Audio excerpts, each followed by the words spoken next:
কি গো, কতদিন হয়ে গেল তোমাদের রাজসভা বন্ধ? হ্যাঁ, আচ্ছা, মহারাজ যদি বেতন দিতে না পারেন তাহলে রাজসভা খোলা রেখে কি লাভ বলো তো?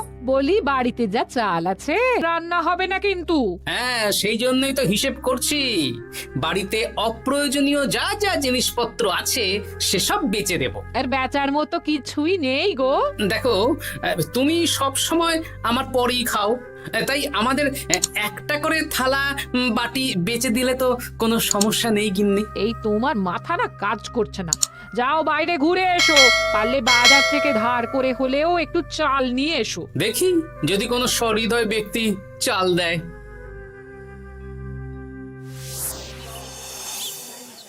না গোপাল দাদা, বাজারের অবস্থা খুব খারাপ, আর আমি ধারে বিক্রি করছি না। আহা, আরে আমি কোনোদিন তোমার একানাও বাকি রেখেছি বলো? আমি বুঝতে পারছি গোপাল দাদা, কিন্তু আমিও নিরুপায়। গত মাসের বেতন এখনো পাইনি। মহারাজ অনির্দিষ্ট কালের জন্য রাজসভা বন্ধ রেখেছেন। বিশ্বাস করো, বিশ্বাস করো, বেতন পেলেই তোমার ধার আমি মিটিয়ে দেব। এই সপ্তাহ খানেক আগে একই কথা বলে সেনাপতি ধারে 25 কেজি চাল নিয়ে গেছেন। এখন ওনার কোনোই পাত্তা নেই। কি যে করি, কাছের বন্ধু বলতে বিজ্ঞানী আর সভাকবি। দেখি ওদের বাড়িতে একবার ঢুঁ মেরে।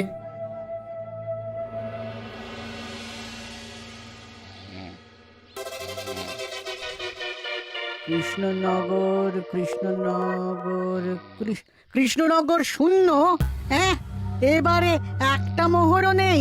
জাহাপানা সর্বনাশ হয়ে গেছে। কি হলো? পালে বাঘ পড়েছে নাকি? এই ঘুমের 12টা বাজিয়ে দিলে। জাহাপানা, এবারে কৃষ্ণনগর থেকে একটা মোহরও খাজনা আসেনি। হ্যাঁ, বলো কি? 1 মাস আগে বাৎসরিক খাজনা দেওয়ার শেষ দিন ছিল, কিন্তু এখনো একটা মোহরও খাজনা আসেনি। না জাহাপানা। পড়েছে এই বেগমের জন্য হীরের হার, হীরের কানের দুল, হীরের নাকছাবি বানাতে দিয়েছি। উজির, যা হোক করে কৃষ্ণনগর থেকে আমার খাজনা চাই চাই। তাহলে তো কৃষ্ণচন্দ্রকেই তলব করতে হবে। যা করার করো। বাবা, এই সময় তোমার শখ হয়েছে ময়না পোষা? আরে না না, আমি পুষিনি। একটা পশ্চিমের গ্রামে কদিন আগে ঘুরতে গিয়েছিলাম। আচ্ছা, ওখান থেকে নিয়ে এসেছো? না, তাও আনিনি, ছোলা খেতে দিয়েছিলাম। দেখি তারপর আমার পিছনে পিছনে উড়ে উড়ে চলে এসেছে। বাহ বাহ বাহ, এ তো ভালো কথা। বিয়ে তো করলে না, তাও একটা সঙ্গী জুটেছে। এ যে সে পাখি নয় গোপাল, এ ময়না কথা বলে, দেখবে। এই ময়না, বলো তো, গোপাল এসেছে। আরে বাস, বলো তো, গোপালের ভুঁড়ি আছে আমার নেই। বেশ বেশ বেশ। এ ভোরবেলা আমার কাছে আসে, সারাদিন আমার কাছে থাকে, আবার সন্ধে হলেই নিজের বাসায় নিজে নিজেই ফিরে যায়। বুদ্ধিমান পাখি। ওই গ্রামে শাখে শাখে ঝাঁকে ঝাঁকে ময়না। বেশ, বুঝলাম। তা বিজ্ঞানী, তোমার কাছে আমি আসলে একটা দরকারে এসেছি। বলো কি দরকার? আসলে ওই টানাটানির সংসার চলছে, বুঝলে। বাড়িতে চাল বাড়ন্ত, কদিন পরে হাঁড়ি চড়বে না। তুমি কিছু পয়সা ধার দিতে পারবে? আরে এমন করে বলছো কেন? আমার তো সংসার নেই, এত খরচও নেই। তুমি বাড়ি যাও, আমি 2 বস্তা চাল পাঠিয়ে দেব। ধন্যবাদ বিজ্ঞানী, তোমার মতো বন্ধু পাওয়া মুশকিল। বন্ধুত্বে এইসব ধন্যবাদ দেওয়ার দরকার নেই, একে অপরের পাশে থাকলেই হলো।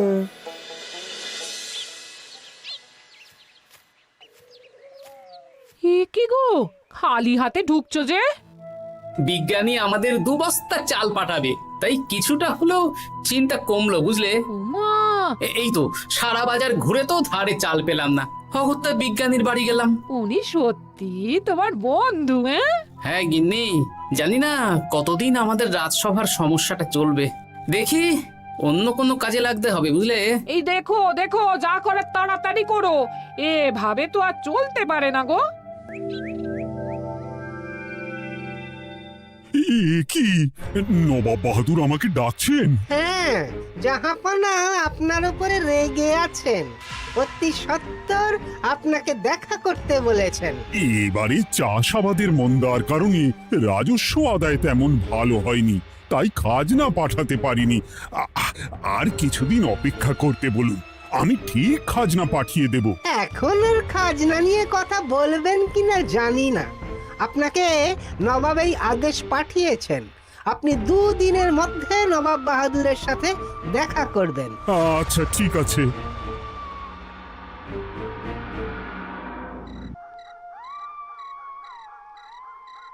মহারাজ, এই বিপদের সময় আপনাকে একমাত্র একজনই সাহায্য করতে পারে, আর সে হলো গোপাল। আমি কোন মুখে গোপালকে ডাকবো বলো তো রানী? দীর্ঘদিন ওদের বেতন দিতে পারছি না। গোপাল এরকম স্বার্থপর মানুষই নয় যে নিজের কাজের সময় কাজী আর কাজ ফুরলে বাজি হয়ে যাবে। আপনি একবার বলেই দেখুন না। বেশ, তাহলে আগামীকাল সকালেই গোপালকে ডেকে পাঠাচ্ছি।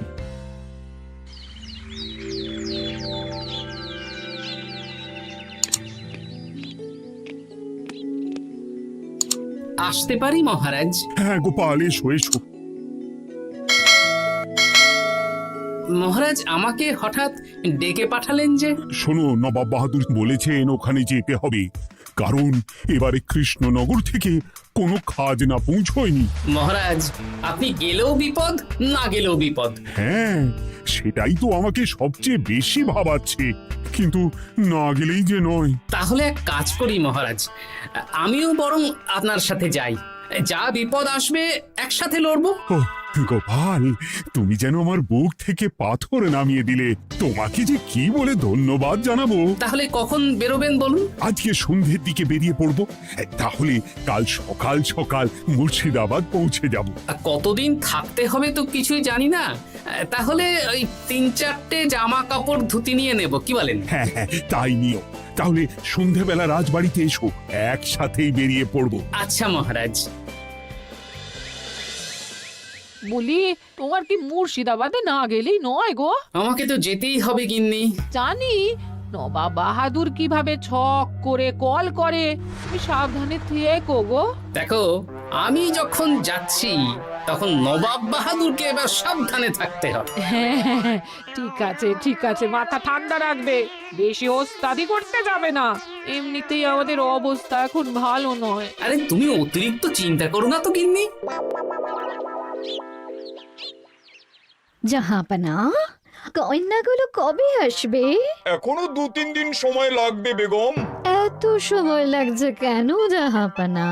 দেশের কোণে কোণে খুঁজে সেরা সেরা হিরে দিয়ে বানানো হচ্ছে যে, সময় তো লাগবেই বেগম। তাহলে তো অনেক খরচ হচ্ছে। তাও হচ্ছে বটে, কিন্তু তোমার জন্য আমি সব করতে পারি।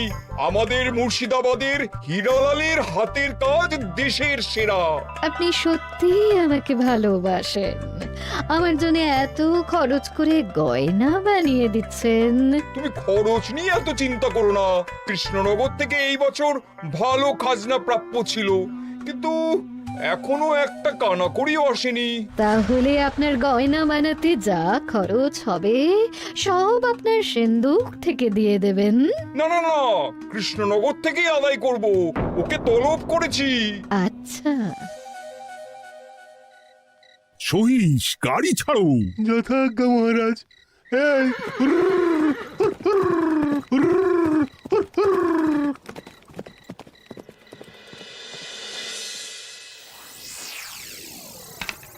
এত রাতে আবার কে এলো রে বাবা? খুলছি খুলছি।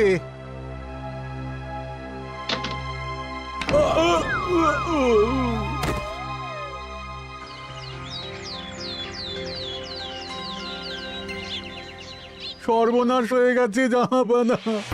কি হয়েছে হীরালাল? নবাব বাহাদুর, মহারাজ কৃষ্ণচন্দ্র আর গোপাল এসেছেন আপনার সাথে দেখা করতে। ওদের দরবারে আসতে বলো। হ্যাঁ, এবার বলো হীরালাল, কি হয়েছে? তোমার মাথায় পট্টি কেন? জাহাপানা, গত রাতে আমার সর্বস্ব লুট হয়ে গেছে। বলো কি হীরালাল, তোমার কাছেই তো বেগমের হীরের সব গয়নাগাটি বানাতে দিয়েছিলাম। হ্যাঁ জাহাপানা, সব গেছে। আমার মাথায় মেরে সব লুট করে নিয়ে গেছে। এবার আমি কি করব জাহাপানা?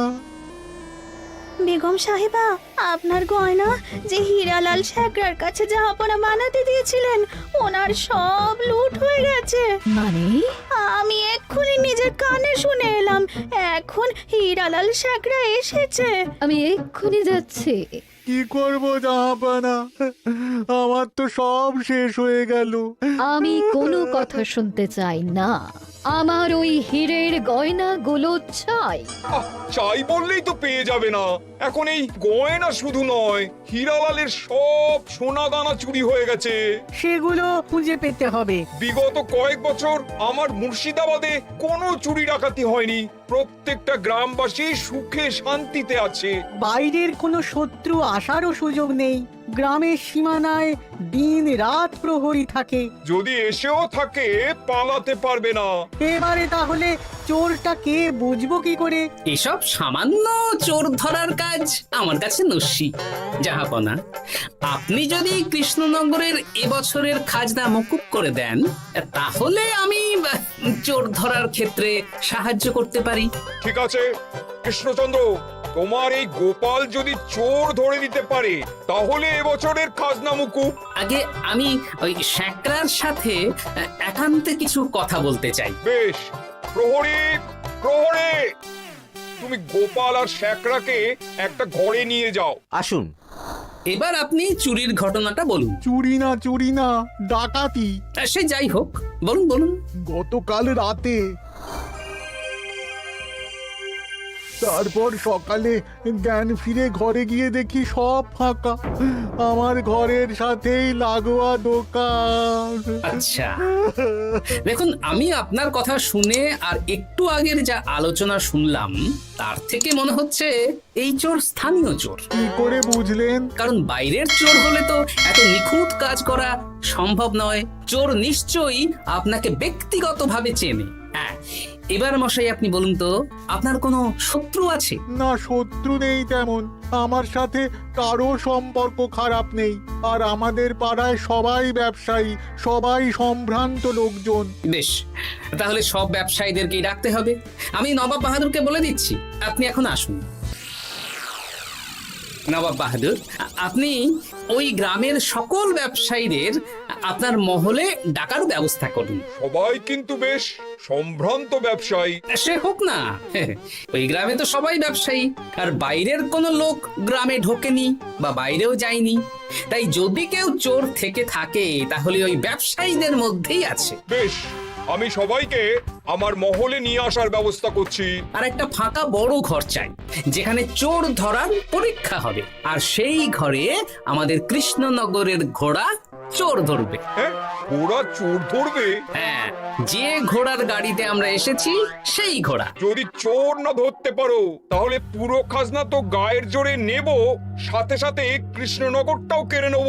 আমার উপর একটু ভরসা রাখুন নবাব বাহাদুর, আর যা বললাম করুন। বেশ, শুনুন, এই ঘরে আমার এক প্রিয় ঘোড়া আছে, আর সামনে একটা বালতিতে ছোলা সেদ্ধ রাখা আছে। আপনারা সকল ব্যবসায়ীগণ একে একে যাবেন, দরজা ভিতর থেকে বন্ধ করবেন, আর ঘোড়াকে এক মুঠো করে ছোলা খাইয়ে ফিরে আসবেন। তারপর কি বাড়ি চলে যাব?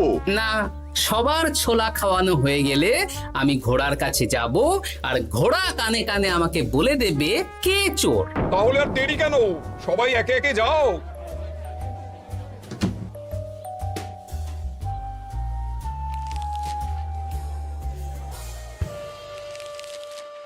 কি করি যদি ঘোড়া সত্যি সত্যি বুঝে যায়? ছোলা খাওয়াবোই না। ব্যাস, ছোলা খাওয়ানো হয়ে গেল। এবার গোপাল বলো তো কে চোর? দাঁড়ান, ঘোড়ার মুখের কথা শুনে আসি। আমি বলে দিচ্ছি জাহাপানা, গোপাল এসব মশকরা করছে, সব মশকরা। ঘোড়া বলে দিয়েছে কে চোর। বলো গোপাল, কে চোর? তার আগে সকল ব্যবসায়ীর হাত দেখে আমি পরীক্ষা করতে চাই। সে দেখো, কিন্তু বলো কে চোর? দেখি দেখি না, দেখি আপনারটা। না, আপনিও না। না, আপনিও না। একই মশাই, চুরিটা তো আপনিই করেছেন, আপনিই চোর। কি উল্টো পাল্টা কথা বলছেন? আমি চুরি করিনি। হ্যাঁ, আপনিই চুরি করেছেন, তাই ভয়ে ঘোড়াকে ছোলা খাওয়াননি। কারণ আমি ছোলার মধ্যে রান্নার হলুদ গুঁড়ো মিশিয়ে রেখেছিলাম, তাই যারা যারা ঘোড়াকে ছোলা খাইয়েছেন সবার হাতেই হলুদ রং লেগে আছে। শুধু ওর হাতে নেই। ভাই, শেষে তুই? তোর মনে মনে এত হিংসা? ভাই মানে? আরে ও তো আমার খুড়তো ভাই পান্নালাল, ওরও সোনা গয়নার ব্যবসা। ব্যাস, এবার তাহলে বলেই দিন পুরো ব্যাপারটা, কারণ এখান থেকে পালানোর কোনো পথ নেই। ভুল হয়ে গেছে জাহাপনা, আমার দাদা আমার থেকে অনেক বেশি রোজগার করত, তাই আমার মনে মনে হিংসে ছিল। তারপর বেগম সাহেব আর হীরের গয়না বানানোর এত বড় বায়না পেল, তাই হিংসা আরো বেড়ে গেল। আর তুই চুরি করলি? চুরির সব জিনিস কোথায় আছে? আমার বাড়িতেই আছে জাহাপনা। সাব্বাস গোপাল, সাব্বাস। তোমার কি বুদ্ধি! তাহলে জাহাপানা, কথা মতন আমাদের এই বছর তাহলে খাজনা দিতে হচ্ছে না। না, কথা যখন দিয়েছি তখন আমি তো আর কথার খেলাপ করতে পারি না।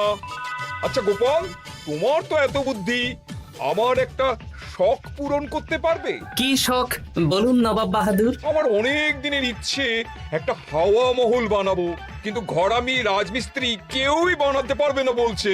তুমি কি বানিয়ে দিতে পারবে? আগে পারবো জাহাপনা, কিন্তু তার বদলে আমি কি পাবো? আগামী 5 বছর কৃষ্ণনগরের খাজনা মুকুব, আর তোমাকে আমি 100 মোহর উপহার দেবো।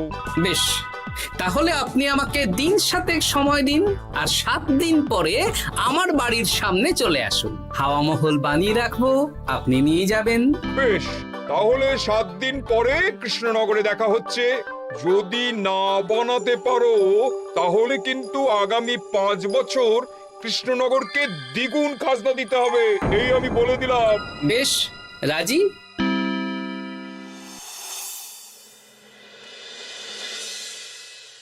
বেশ তো বড় মুখ করে বলে দিলে হাওয়া মহল বানাবে। রাজি রাজি। এবার যদি না বানাতে পারো, সব তো উল্টে যাবে। আপনি চিন্তা করবেন না মহারাজ, নবাব বাহাদুর আমাকে প্যাঁচে ফেলতে চেয়েছেন, তাই আমিও ওনাকে ঘোর প্যাঁচ দেব।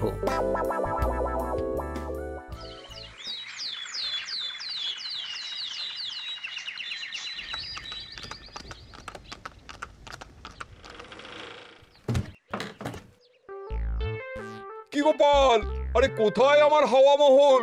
7 দিন হয়ে গেছে তো, তাই মহল দেখতে চলে এলাম। কাজ একদম শেষ পর্যায়ে, চলুন পশ্চিমের মাঠে চলুন। গিন্নি, তুমি মহারাজকে খবর দাও আর বলো পশ্চিমের মাঠে চলে আসতে। আরে তাড়াতাড়ি কর, তাড়াতাড়ি কর। ওই দেখুন, আপনার হাওয়া মহল তৈরি হয়ে গেছে। কই? উপরে দেখুন।